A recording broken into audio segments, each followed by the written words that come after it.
अकोल्यातील उपप्रादेशिक परिवहन कार्यालयात एका एजंटने अक्षरशः धुमाकूळ घातला आहे। कर्मचारी खंडारे यांच्यासोबत काम करण्याच्या क्षुल्लक कारणावरून सुरू झालेला हा वाद इतका विकोपाला गेला की त्यांचे रूपांतर थेट हाणामारीत झालेत।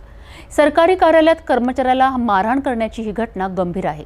या प्रकरणी कार्यालयातील सर्व कर्मचारी आणि अधिकाऱ्यांनी खदान पोलीस स्टेशनमध्ये एजंट विरोधात तक्रार दाखल केली आहे।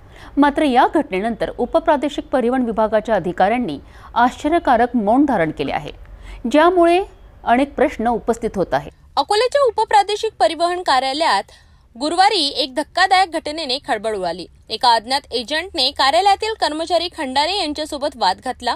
सूत्रांनी दिलेल्या माहितीनुसार हा वाद कामकाज करण्याच्या पद्धतीवरून होता। मात्र काही वेळातच या वादाने रौद्र रूप धारण केले आणि एजंटने खंडारे यांना मारहाण करण्यास सुरुवात केली। सरकारी कार्यालयात कर्मचाऱ्याला मारहाण झाल्याचे वृत्त वाऱ्यासारखे पसरले आणि कार्यालयातील इतर कर्मचारी व अधिकाऱ्यांनी तातडीने हस्तक्षेप करत मारहाण थांबवली। या घटनेनंतर उपप्रादेशिक परिवहन कार्यालयातील सर्व कर्मचाऱ्यांनी एकत्र येत खदान पोलीस स्टेशनमध्ये संबंधित एजंट विरोधात तक्रार दाखल केली।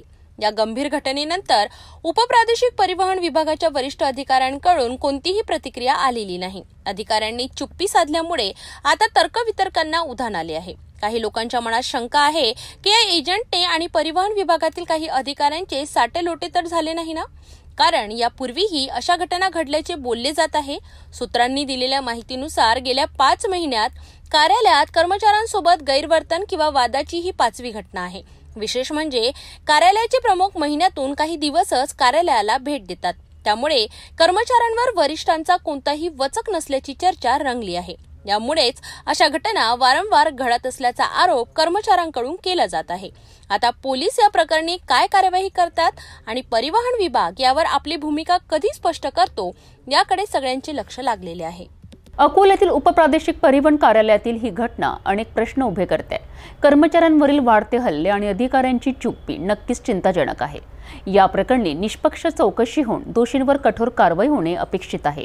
तसेच कार्यालयात वरिष्ठांचा वचक असणे आणि कर्मचाऱ्यांसाठी सुरक्षित वातावरण निर्माण करणे अत्यंत गरजेचे आहे।